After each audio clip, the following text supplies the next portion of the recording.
오늘 베델 성경 공부 제3과입니다. 교회는 기초가 든든해야 합니다라는 이런 제목인데요. 파워포인트를 좀 올려주셔야 되겠는데, 이 건물이 어떤 건물인지 아십니까?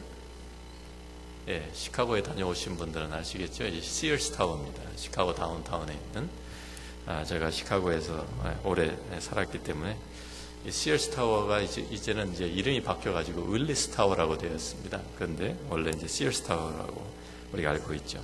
1970년도부터 건축을 시작을 해가지고 3년 만에 73년에 완공이 되어가지고 110층짜리입니다. 그래서 건물 높이만 1450피트 정도 되고요.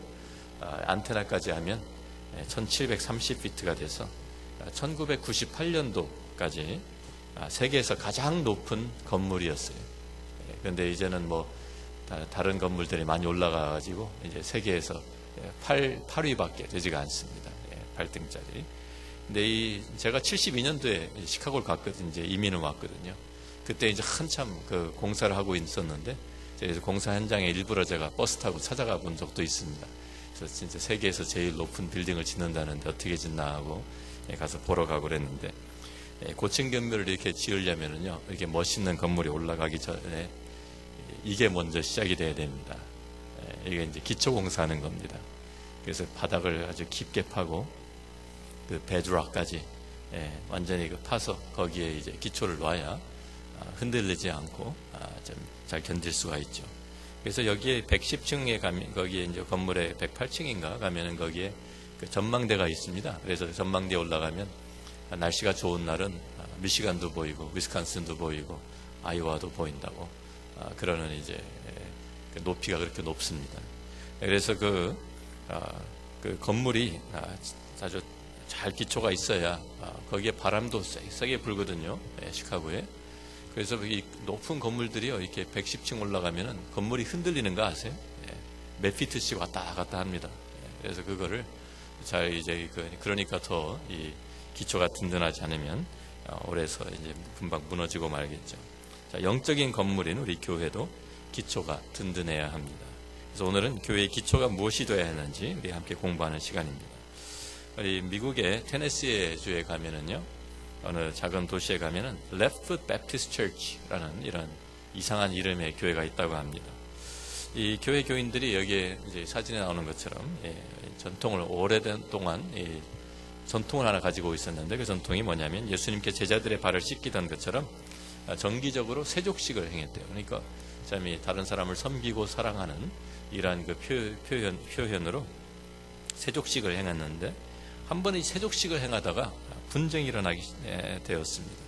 분쟁의 문제가 뭐냐면 오른발부터 씻길 것인가 왼발부터 씻길 것인가, 그게 이제 문제가 되었어요.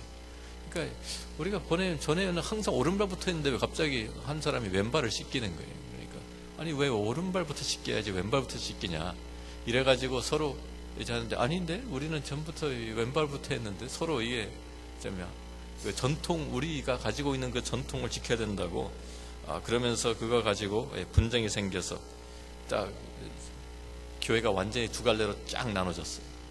그래가지고 서로 타협점을 찾지를 못해가지고 결국은 한 그룹이 나가서 교회를 따로 세웠는데, 교회가 이제 나눠진 것이죠. 그 교회 이름이 Left Foot Baptist Church, 왼발부터 씻어야 된다. 그 전통 지키려고 교회를 갈랐습니다. 자, 그러면은 이 교회가 오랫동안 그런 전통을 가지고 있었는데, 그 전통이 사실은 바른 전통이 아니었던 것이죠. 바른 기초에 놓여있던 그러한 교회의 기초가 자기들이 가지고 있던 어떤 전통이었지, 정말 제대로 된 주님께서 우리에게 주신 그 기초는 아니었다, 그 말입니다. 그래서 우리가 성경이 제시하는 교회의 기초를 우리가 찾아보아야 합니다. 먼저 우리가 고린도전서 3장 10절부터 11절 말씀을 한번 우리 같이 보겠습니다. 사도 바울이 자기의 자신을 건축자로 비교하면서 그 교회의 터를 분명하게 제시하고 있죠. 내게 주신 하나님의 은혜를 따라 내가 지혜로운 건축자와 같이 터를 닦아두매 다른 이가 그 위에 세우나 그러나 각각 어떻게 위에 세울까를 조심할지니라. 이 닦아둔 것 외에 능히 다른 터를 닦아둘 자가 없으니 이 터는 누구예요? 곧 예수 그리스도라 그랬어요. 이 터는 곧 예수 그리스도라. 그래서 이 예수 그리스도 외에는 다른 터가, 교회의 터가 있을 수가 없다라고 우리에게 분명히 말해줍니다.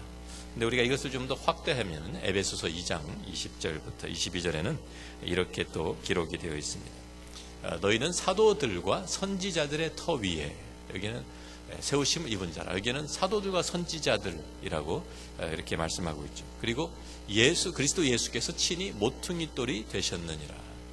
예수 그리스도가 그 모퉁이 돌이 되시고 그것이 터가 약간 좀 확장이 되어 가지고 사도들과 선지자들의 터 위에 교회, 너희가 그 안에서 건물마다 서로 연결하여 주 안에서 성전이 되어가고 너희도 성령 안에서 하나님의 거하실 초소가 되기 위하여 그리스도 예수 안에서 함께 지어져 가느니라. 그래서 그 사도들과 선지자들의 터 위에 교회가 세워졌다. 여기 선지자는요, 구약의 선지자를 말씀하는 것이 아니고요, 신약의 선지자들을 말씀하는 것입니다. 사도와 선지자들.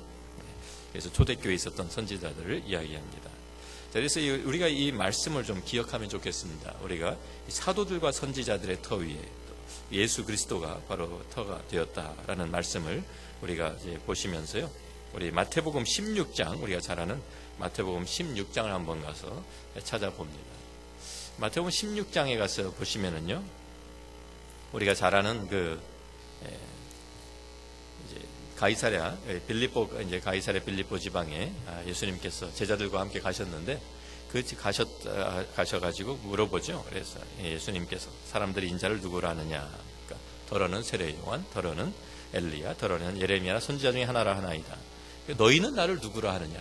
그러니까 우리가 잘 아는 그 답변을 시몬 베드로가 하죠. 시몬 베드로가 대답하여 이르되 주는 그리스도시요 살아계신 하나님의 아들이시니이다. 대답을 잘 했습니까? 못했습니까? 잘했습니다. 그래서 예수님이 그를 칭찬해 주십니다. 예수께서 대답하여 이르시되 바요나 시몬아 내가 복이 있도다.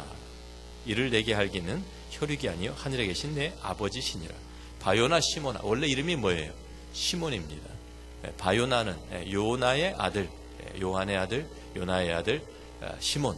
그런데 그 시몬에게 내가 복이 있다, 내가 이것을 깨닫게 된 것은 내가 스스로 알는 것도 아니고 또 다른 사람한테 배운 것도 아니고 하늘에 계신 내 아버지가 계시로 너에게 이것을 알려주신 것이다 라고 말씀을 해주셨어요. 그리고 이어서 아주 굉장히 중요한 말씀을 하십니다. 또 내가 내게 이르노니 너는 베드로라. 내가 이 반석 위에 내 교회를 세우리니 음부의 권세가 이기지 못하리라. 내가 천국 열쇠를 내게 주리니 내가 땅에서 무엇이든지 매면 하늘에서도 매일 것이요 내가 땅에서 무엇이든지 풀면 하늘에서도 풀리리라 하시고. 그래서 여기에서 참 예수님께서 이것 때문에 베드로에게 베드로라는 시몬이었는데 베드로라는 별명을 주신 것입니다. 자, 베드로라는 별명이 무슨 뜻인지 아세요? 반석이라는 뜻입니다. 그래서 여기에 18절 말씀 우리가 다시 잘 보면은요, 또 내가 내게 이르노니 너는 베드로라. 내가 이 반석 위에 내 교회를 세우리니. 그랬으니까 여기에 그 반석, 이 반석 위에 내 교회를 세우리니. 그러니까 이 반석은 무엇을 가리키고 있나요? 아니면 누구를 가리키고 있나요?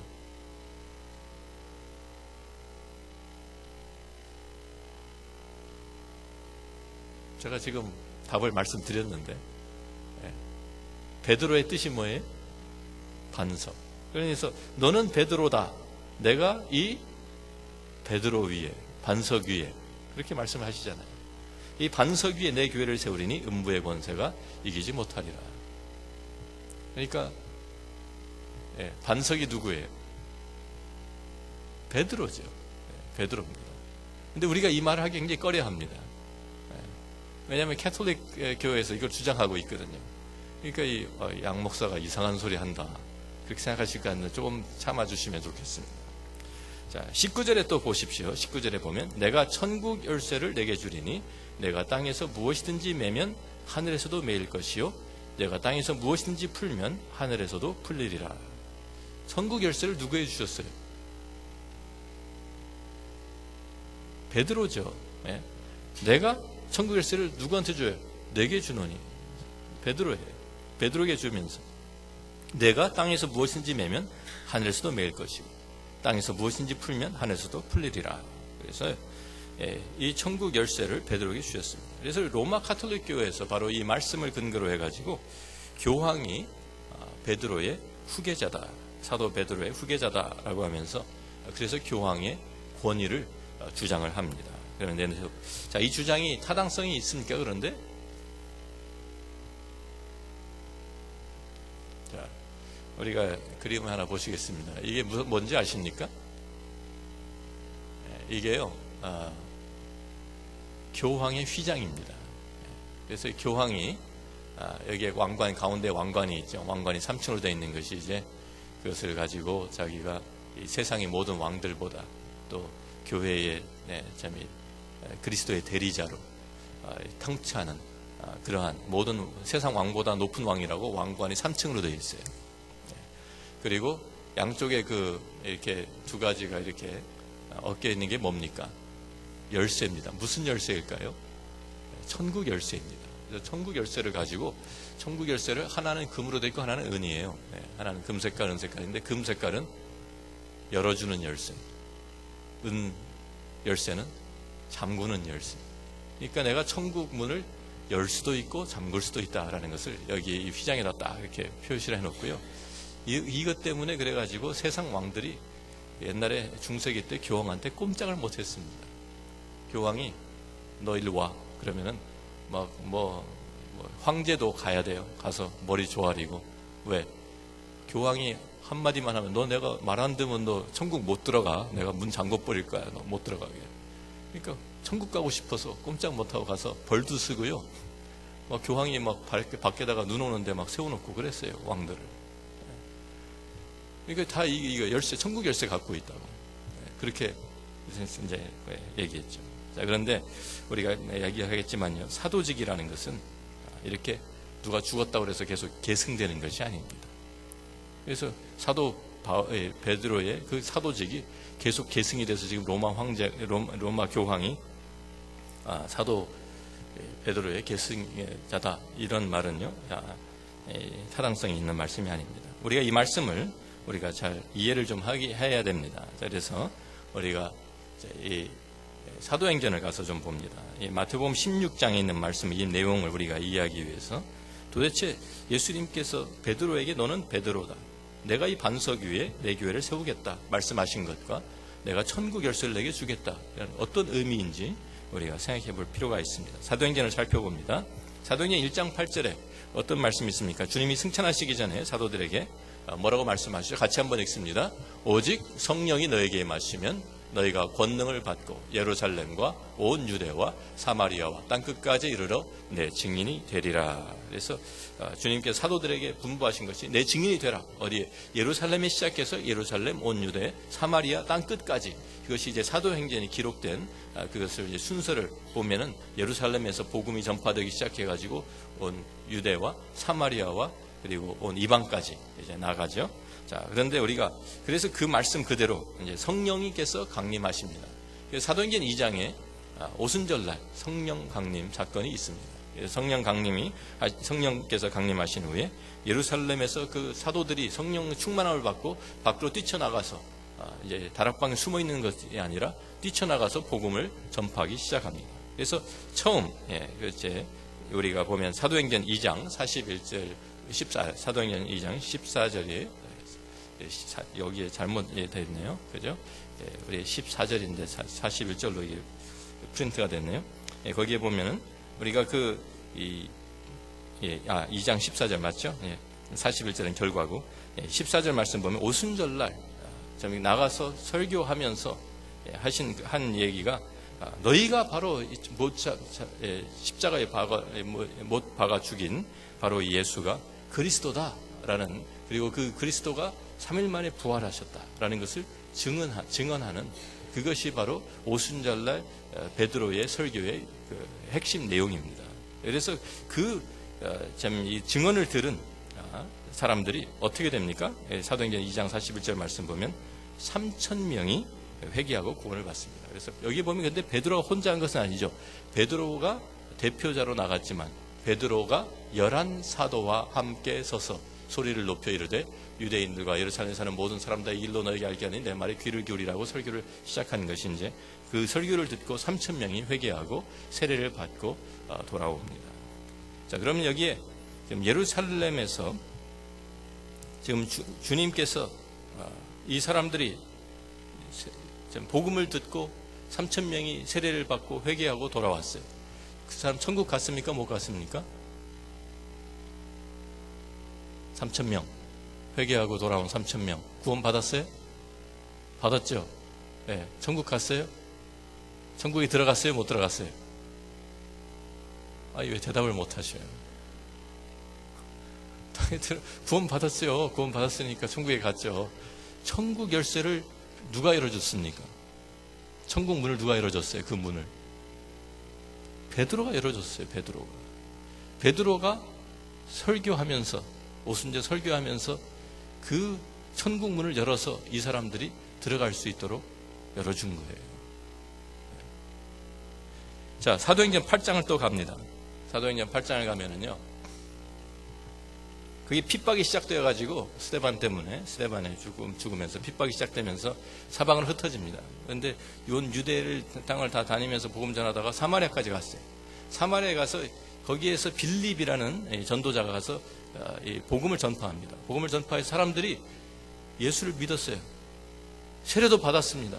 그런데 성령이 임하질 않아요. 그래가지고 이 사람들이 예루살렘 교회에서 그 소리를 듣고 누구를 보냅니까?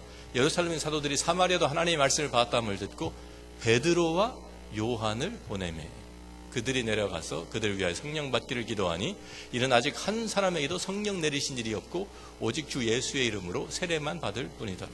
이에 두 사도가 그들에게 안수하며 성령을 받는지라.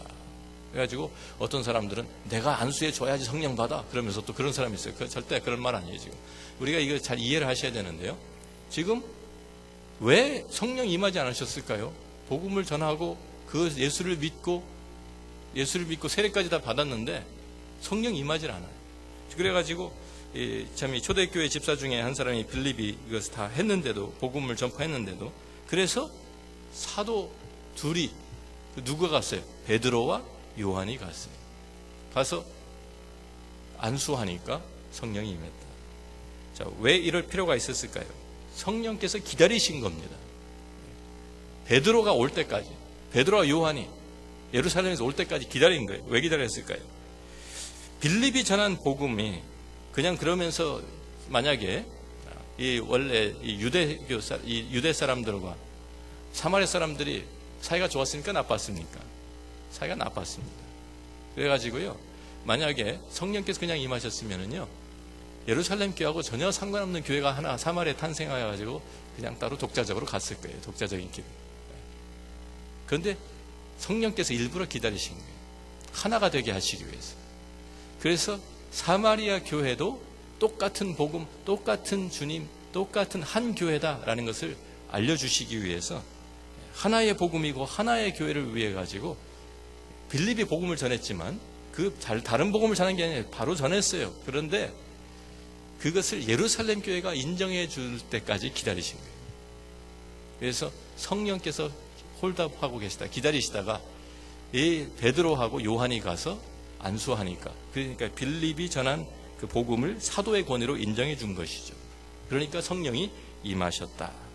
이런 내용이 여기에 기록이 되어 있는 것입니다. 자, 그러니까 여기에서 지금 사도행전 8장 사마리아에서도 천국 문을 누가 열어줬어요? 베드로가 열어줬어요. 베드로가. 네. 사마리아 사람들한테. 자, 사도행전 10장을 또 가서 봅니다. 사도행전 10장을 가서 보면 여기는요, 고넬료라는 사람이, 사도행전 10장에는 고넬료가 환상을 봅니다. 고넬료 하나님을 섬기고 하나님을 참 경외하던 사람이었는데 이방인이었어요. 백부장이고. 그런데 이 사람이 참 이 환상을 보게 됐어요. 천사가 나타나가지고 가서 참 이 요바에까지 사람을 보내가지고 거기에 베드로를 불러와라. 그리고 그 말을 들으라고 이제 이 환상을 보았어요. 그런데 그래서 사람을 보냅니다. 사람을 보내가지고 거기까지 가는 동시에 하나님께서 또 이 베드로에게 역사를 하시죠. 베드로는 밥을 이제 밥 되는 것을 기다리면서 옥상에 올라가 가지고 기도하는 가운데 환상을 또 봅니다. 그 환상이 어떤 환상입니까? 하늘에서 보자기가 내려오는데 보자기에 온갖 짐승들이, 유대인들이 먹지 못하는 음식들, 오징어 같은 거, 돼지고기 이런 거 못 먹잖아요 원래. 그런데 그런 게 가득 있는 거예요. 그러면서 일어나서 잡아먹어라. 그러니까 내가 속된 거 절대 안 먹습니다. 그러니까 하늘에서 소리가 나서 내가 깨끗하게 한 것을 내가 속되다 하지 마라. 그런데 이것이 한 번에 한 것이 아니라 3번의 반복, 3번. 3번 똑같은 환상이 3번의 반복이 되었어요. 그러니까 이 베드로가 도대체 이게 무슨 뜻인가 하고 좀 의아해하고 있을 때 문을 두드립니다. 누가? 고넬료가 보낸 사람들이 문을 두드려요. 그 집에 와서. 내려가 보니까 그 베드로를 찾는 거예요. 그래서 선사의 환상인 선사가 나타나서 당신을 모셔오라고 했습니다. 그래서 자기도 환상을 본 게 있으니까 만약에 환상이 없었으면 갔을까요? 안 갔을까요? 전혀 안 가죠. 절대로 안 가죠. 이방인의 집에 왜 가요? 유대인이. 안 갑니다. 그런데 강권적으로 하나님께서 역사하시니까 따라갔어요.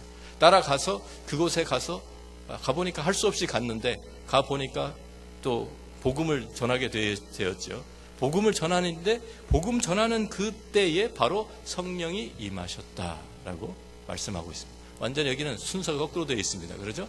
베드로가 이 말할 때 성령이 말씀 듣는 모든 사람에 내려오시니 베드로와 함께 온 할례받은 신자들이 이방인들에게도 성령 부어주심으로 말미암아 놀라니 이는 방언을 말하며 하나님 높임을 들음이로라. 이 베드로가 이르되 이 사람들 이와 같이 성령을 받았으니 누가 능히 물로 세례 베품을 금하리요 하고 명하여 예수 그리스도의 이름으로 세례를 베풀라 하니라. 그들이 베드로에게 며칠 더 머무기를 청하니라. 그래서 여기는 지금 사마리아가 완전히 거꾸로 됐어요. 순서가. 사마리아는 다 예수 믿고 복음 듣고 세례 받고 그래도 성령이 임하지 않아서 기다리다가 한 사도가 와서 안수하니까 성령이 임했는데 여기는요 세례도 받기 전에 복음을 듣고 있는데 그냥 성령이 임하셨습니다. 왜 그랬을까요? 베드로한테 맡겨놓으면 베드로 절대 세례 안 줍니다. 이방인이니까. 그러니까 성령께서 강권적으로 먼저 역사해버리신 거예요. 그러니까 베드로하고 다른 유대인들, 크리스천들이 깜짝 놀라가지고 이방인도 성령을 받네? 그러면은 세례를 안 줄 수가 없구나. 그래서 세례를 주고요. 그걸 그대로 가서 예루살렘 교회에 보고를 합니다. 그래서 그때부터 이방인의 선교의 문이 열리기 시작했습니다. 그러니까 우리가 이방인의 사도는 누구예요? 바울이라고 알고 있는데 이방인에게 선교의 문을 열어준 사람은 누구예요? 베드로입니다. 그러니까 이 이방인들이 이제 복음 듣고 천국 갈 수 있도록 천국의 문을 열쇠를 가지고 열어준 사람이 누굽니까? 베드로입니다. 베드로가 천국 열쇠를 가지고 있었습니다. 자, 그 우리가 이제 이렇게 우리가 보면은요 정리를 우리가 해봅니다. 정리를 하면은 주님의 교회가 세워진 반석은 12 사도들을 대표하는 베드로를 가리킵니다. 그래서 우리가 이 개신교에서는 그 캐톨릭에서 이 베드로라고 자꾸만 주장하니까 개신교에서 이것을 인정을 하고 싶지 않아 가지고 이 말을 안 하려고 합니다. 자꾸만. 그래가지고 다르게 자꾸만 이야기합니다. 뭐 신앙 고백 위에, 뭐 말씀 위에, 뭐 이러는데 그건 맞는 말인데요.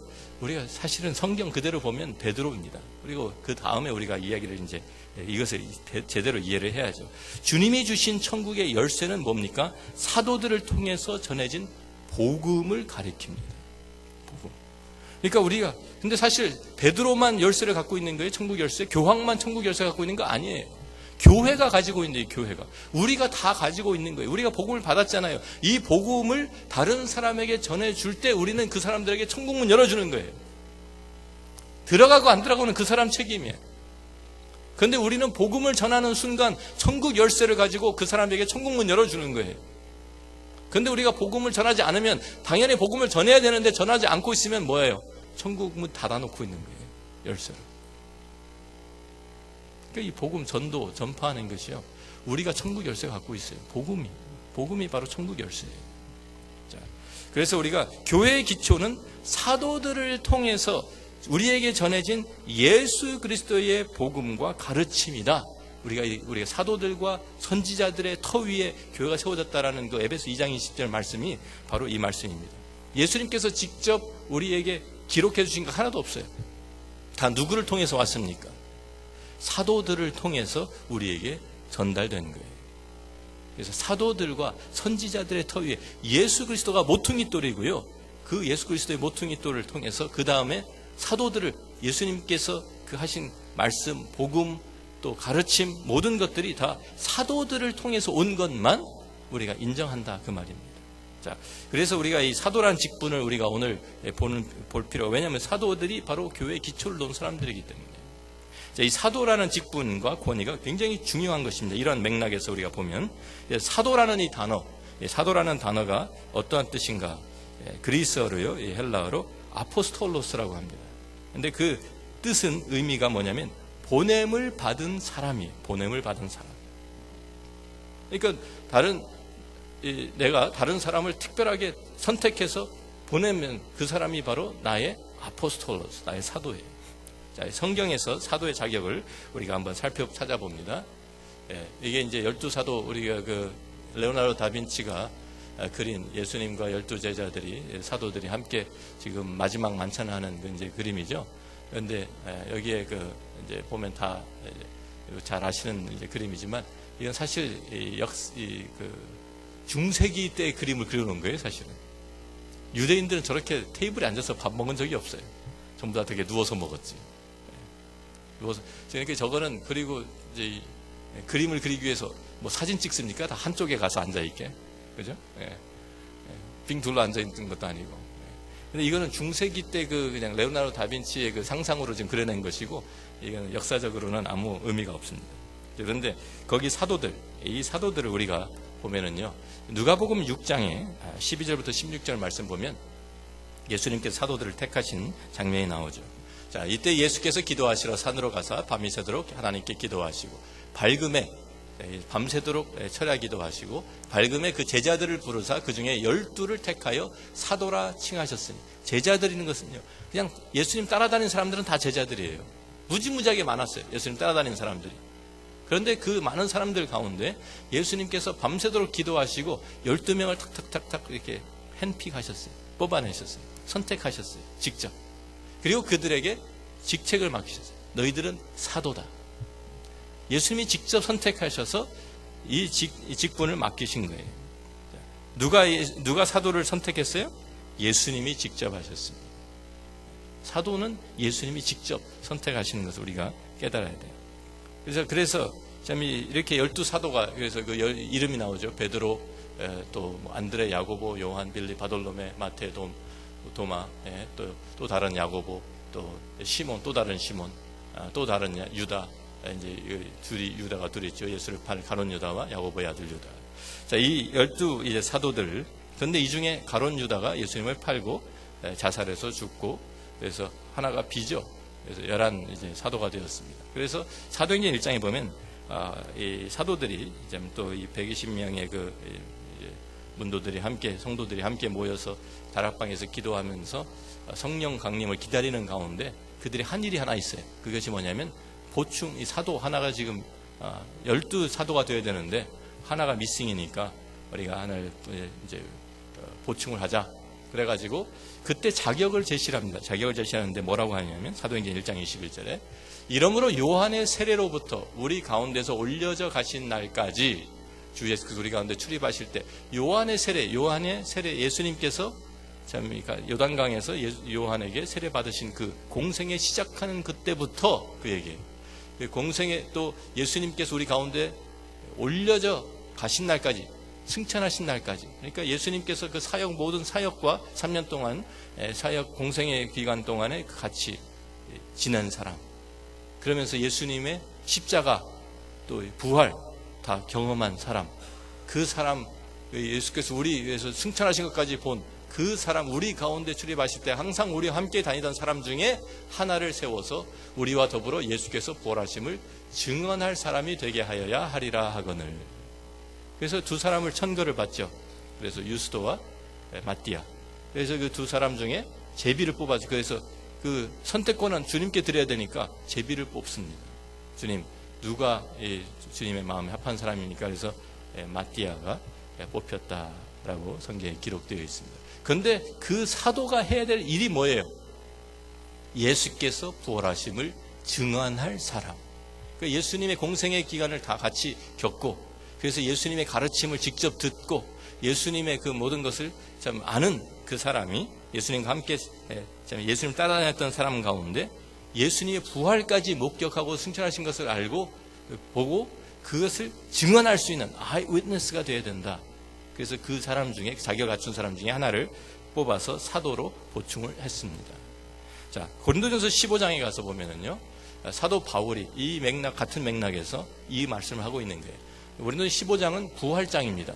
부활을 이야기를 하면서 참 이 사도들의 그 공통점이 무엇인지 한번 보세요.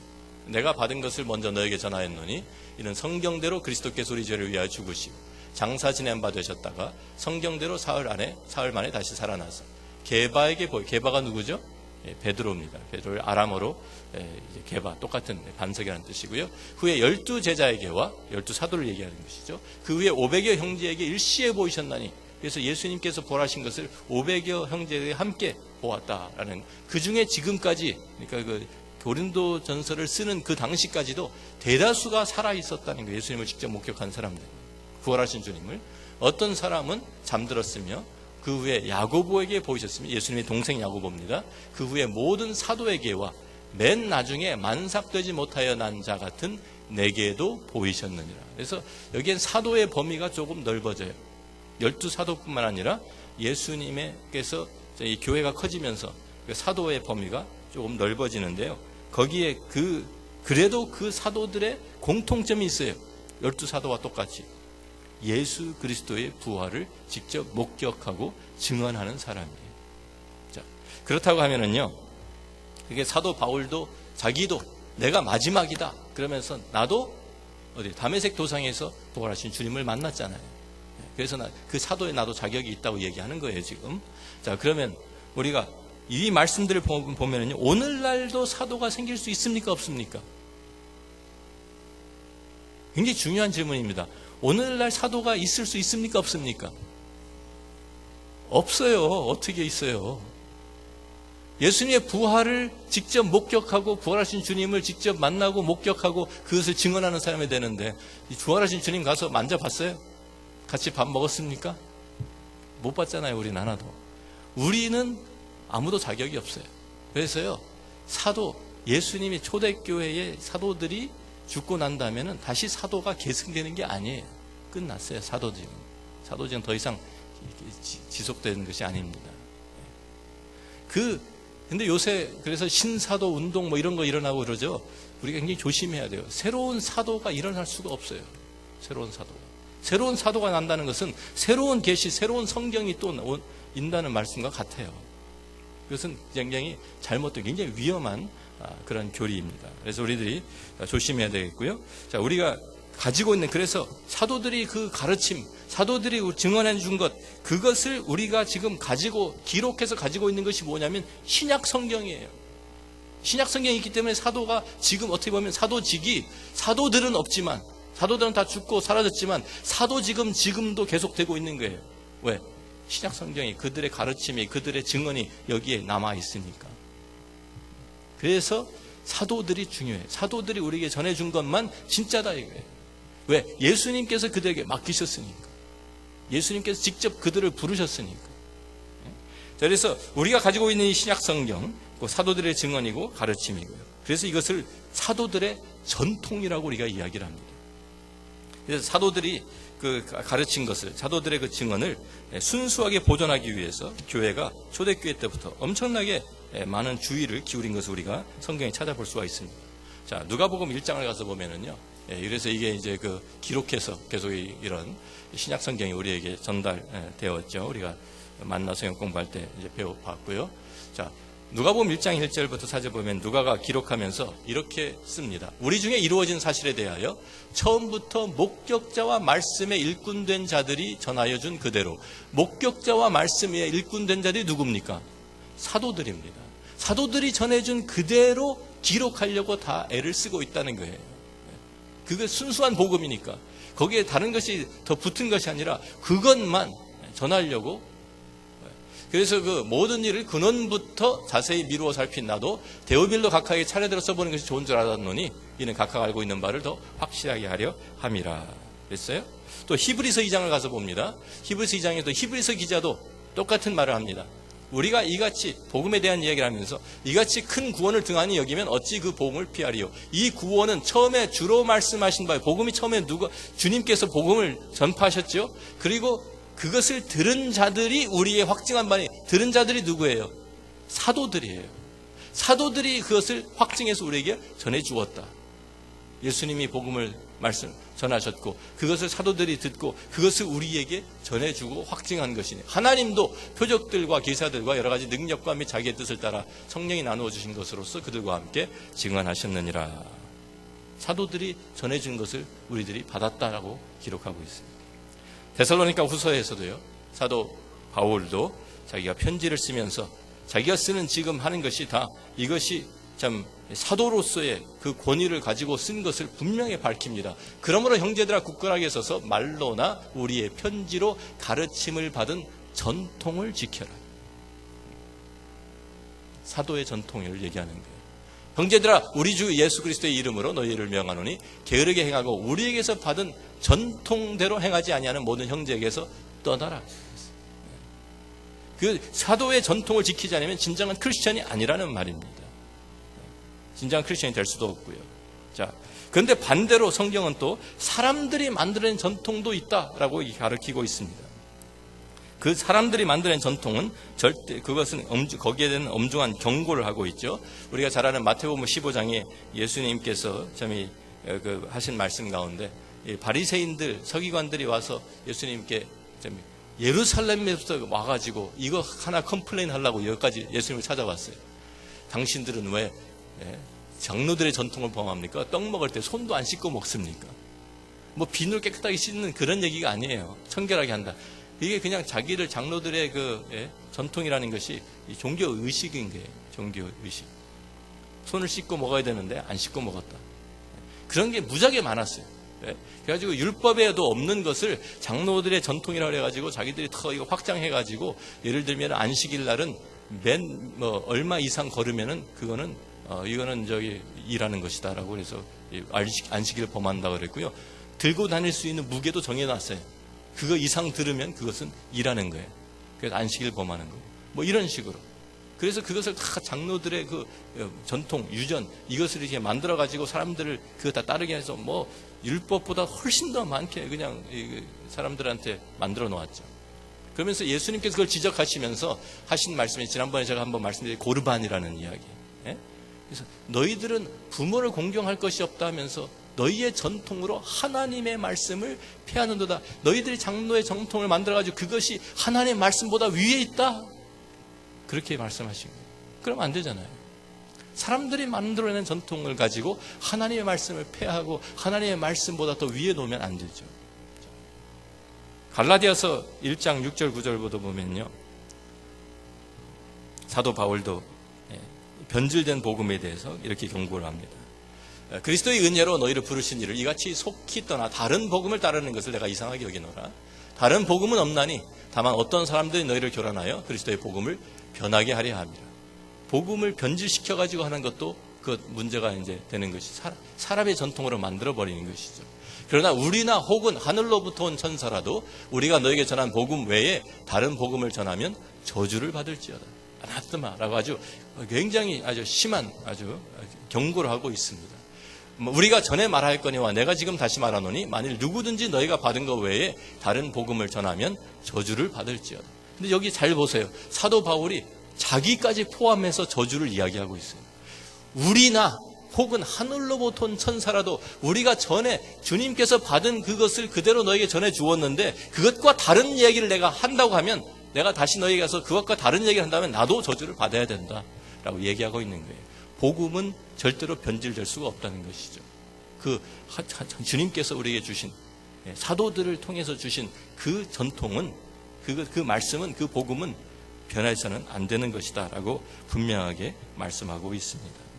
골로새서 2장 8절 말씀도 보면은요, 누가 철학과 헛된 속임수로 너희를 사로잡을까 주의하라. 이것은 사람의 전통과 세상의 초등학문을 따르며 그리스도를 따름이 아니니라 그랬죠. 예. 그래서 우리가 참 이 사람들의 전통 항상 그런데 문제를 보면은요, 이 문제가 뭐냐면 교회 역사를 보면 이 사람의 전통들이 항상 이 사도들의 전통 또 사도들의 가르침을 대신한 경우가 너무 많았어요. 그래서 지금도요, 로마 가톨릭 교회의 문제가 무엇입니까? 성경에는 없는 것들을 만들어내 가지고 사람들의 전통을 만들어 가지고 그것을 지키고 있습니다.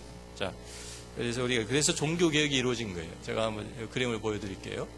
예, 여기에 지금 사진에 지금 이게 로마에 가면은요, 로마의 베드로 성당입니다. 그죠? 베드로 성당에 지금 거기에 지금 그 가운데 앉아 있는 사람이 누굽니까? 예, 교황입니다. 교황이 그 아까 얘기한 그 왕관을 쓰고 옷을 다 갖춰 입고 저기 의자에 딱 앉아 있죠. 저 의자가 가자면 보좌예요. 왕이니까 왕좌죠. 근데 거기에 그래서 캐티드라라고 하는데 저거를 보좌를 엑스 캐티드라라는 말이 있어요. 그 말은 저 보좌에 앉아서 이야기하는 내용, 공식적인 발표, 가르침. 그래서 우리가 저같이 이제 설교하려면 저는 이렇게 강단에 올라와 쓰잖아요. 보통 우리가 교수들도 다 이렇게 서서 하는데 유대교 전통은요 그렇지 않아요. 유대교 랍비들은요 가르칠 때 안 씁니다. 앉으면은 이제 가르침이 시작되는구나. 그래서 다 주위에 둘러오는 거예요. 그래서 예수님도 산상보훈 얘기하실 때 산에 올라가셔서 앉으시니 그때부터 말씀을 전하시는 거예요. 가르치는 거예요. 그러니까 지금 앉아서 하는 내용, 저 보좌에 앉아서 하는 내용은 엑스캐티드라 그래가지고요 하나님의 직통 계시예요. 이 말씀하고 똑같아. 오류가 없어. 그렇게 믿어요. 캐톨릭에서. 왜냐하면 교황이 사도 계승자니까, 베드로의 계승자니까. 아직도 지금 사도가 있는 거예요. 지금 캐톨릭 교회에서. 그 캐톨릭 교회에서 그러기 때문에 하나님의 말 계시가 계속 이어진다고 믿는 거예요. 지금. 그래서 저렇게 앉아가지고 하는 말은 성경에 없어도 성경 하나님께서 우리에게 주신 새로운 계시다. 그래가지고 그것을 받아가지고 그것을 그대로 발표하면은요, 그것이 그냥 교리가 됩니다. 자, 그래서요, 어떤 것들이 생겨났냐면 이것 때문에 이게 뭔지 아십니까? 거기에 보면 가운데 아까 얘기한 그 열쇠, 왕관, 교황의 그 표시죠? 네, 교황의 표시가 있는 이게 바로 그 유명한 면죄부입니다. 면죄부. 그래서 중세기 때 이걸 팔아가지고 아까 그 본 베드로 성당 진 거예요. 돈 모아서. 그래가지고 너희들 죄가 있으면 이거 사면 죄가 용서받아. 그래가지고 이게 어디서 나왔어요? 교황이 그렇게 딱 발표하면 내가 너희들 아무리 죄를 지었어도 이거 사면 다 용서해 줄게.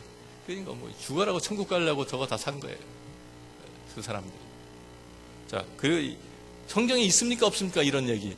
지금 성경에 있는 얘기를 좀 이상하게 비틀어가지고 해석을 다르게 했다. 이런 얘기가 아니에요, 지금. 성경에는 눈을 씻고 봐도 없는 이야기를 만들어냈어요, 그냥. 새로운 계시라고. 보세요, 이건 또 뭡니까? 누굽니까, 이게? 마리아. 마리아가요, 여기 애들한테 둘러싸여 있죠? 마리아 탄생하는 것을 이렇게 그림으로 표시를 해놓은 거예요.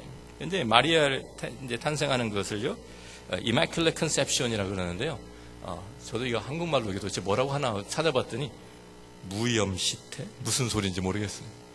뭐냐면 원죄가 없이 잉태되었다. 근데 지금 우리가 동정녀 탄생 얘기하는 게 아닙니다. 예수님이 태어나실 때 원죄와 상관없이 태어나셨다. 동정녀에 잉태되어서 탄생하셨다. 그 얘기가 아니라 지금 이거는요, 마리아도 태어날 때부터 원죄가 없이 태어났다. 이렇게 얘기하는 거예요. 마리아도. 예수님을 동정녀 탄생하려면 마리아도 죄가 없어야 된다. 이렇게 생각한 것이죠. 그래가지고 참 이 마리아를 이렇게 태어날 때부터 죄가 없었다. 원죄가 없었다. 그러니까 죄가 없으면 죽어요, 안 죽어요? 죽으면 안 되죠, 그죠? 그러면 어떻게 될까요? 마리아도 그래서 승천했다. 마리아 승천설까지 나왔어요. 이 성경에 있습니까, 없습니까? 없습니다. 다 만들어냈어요, 그냥 교황이. 그런데 그걸 1950년대에 그거 다 그냥 믿고 있어요. 그렇게 믿고 따라가요. 자, 그런데요, 종교개혁을 그래서 이런 문제 때문에 종교개혁은 뭐냐면 개혁을 하자. 개혁. 뭐 개혁이라는 게 리폼이에요. 리폼. 리폼이라는 말은요, 다시 그 원래 그 폼으로 돌아가자는 거예요. 네? 다시. 그러니까 새로 만드는 게 아니라 레볼루션이 아니에요. 다시 개혁한다는 말은요, 다시 원래 모양으로 돌아가자. 원래 초대교회의 모습, 원래 성경으로, 원래 복음으로. 네? 그래서 이 개혁할 때 개혁주의자들이 내건 기치가 솔라 스크립처, 오직 성경으로, 솔라 피데, 오직 믿음으로, 솔라 그라체, 오직 은혜로, 이런 것으로 다 돌아가잖아요. 처음으로 돌아가자. 사도들의 가르침으로 돌아가자, 그 말이에요. 우리가 너무 사도들의 가르침에서 멀리 왔다, 뭐 이거 없는 것. 그래서 원래 사실 그 마틴 루터는 이 캐톨릭 교회에서 나오려고 한 게 아니에요. 그 안에서 그것을 정화시키려고 했어요. 그랬는데 캐톨릭 교회에서 쫓아냈어요. 파면시켰어요. 쫓겨나가지고 파면돼가지고 한 500몇 년 지난 다음에 지난번에 마틴 루터 500주년인가 뭐 했죠. 그때 이제 루터교하고 화해하려고 캐톨릭 교회에서 사면해 줬어요. 하여튼 지금 그런 이러고 있어요 지금. 자, 그런데 우리가 개혁주의라는 것은요, 그러니까 끊임없이 개혁이 돼야 돼. 우리가 어떤 좋은 것이라도요, 아무리 좋은 것이라도 그것을 가지고 있다 보면은 전통이 돼버려요. 사람의 전통이 되면 안 됩니다. 교회 안에 사람의 전통이 너무 많이 생겨나는 거예요. 네? 자, 제가 예를 들어 볼게요. 네. 저걸 틀어놓고 얘기하려니까 이상하네. 네. 예를 들어 볼게요. 우리가 목사들이 가운을 입잖아요. 근데 저 가운 입는 것을 안 좋아해요. 근데 목사 가운이 왜 시작되는지 아십니까? 네. 청교도들이 목사 가운을 입은 이유가 있어요. 목사 가운을 입어서 새까만 것을 입었습니다. 다. 그래서 사실은 자기를 감추기 위해서 하나님의 말씀만 드러나고 하나님의 영광만 드러나고, 그래서 다 자기를 감추기 위해서 까만 가운을 딱 덮은 거예요. 자기 얼굴만 딱 내놓고 모든 것을 다 가리고. 그런데요, 그게 변질이 됐어요. 그런데 그 전통이 좋은 전통이니까 아니에요. 시작은 좋았죠. 뜻은 얼마나 좋아요. 그런데 요새 목사님들이 가운을 왜 입습니까? 박사학위 받은 거 자랑하려고 여기 줄 3개 치고.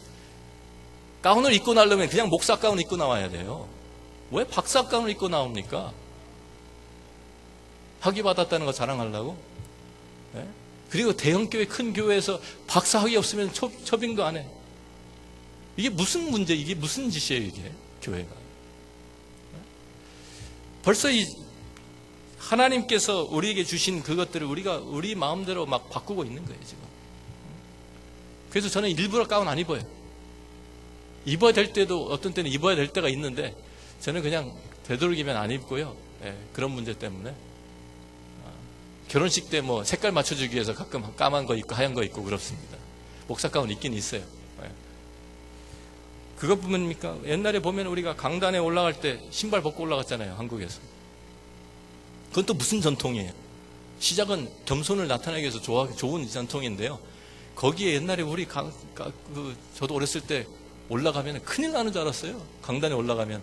거기에는 막 그 불이 떨어지는 줄 알았는데. 네? 지성소, 거기는. 아무도 침범하면 안 돼. 그런 것입니까? 아니잖아요. 성경이 그런 게 어디 있어요? 신약 시대인데. 그래가지고 우리가 그런데 우리가 지금 우리가 교단이 다른 교단 얘기하면 안 되니까 우리 교단 얘기합시다. 고신교단. 뭐를 자랑합니까? 전통을 자랑합니다. 전통을 자랑하는데 사도들의 전통을 자랑해야 됩니다. 성경의 전통 자랑해야 됩니다. 다른 전통 가지고 우리가 참 좋은 역사들이 많아요. 우리가 존경해야 될 우리 주기철 목사님 같은, 손양호 목사님 같은 분이 있어요. 참 굉장히 귀하신 분들이. 그렇지만 전통만 붙들고 있으면은요, 그 전통이 하다 보면은요, 잊어버려요. 왜 했는지, 왜 시작이 됐는지. 가운 입는 거 그냥 입으니까 그냥 다 입는 거예요. 그러면 안 되죠. 우리가 왜 하는지를 모르는 순간 벌써 우리는 의미를 잃어버리는 순간 그것은 사람들의 전통이 돼버리는 거예요. 왜 했는지 알아야 합니다.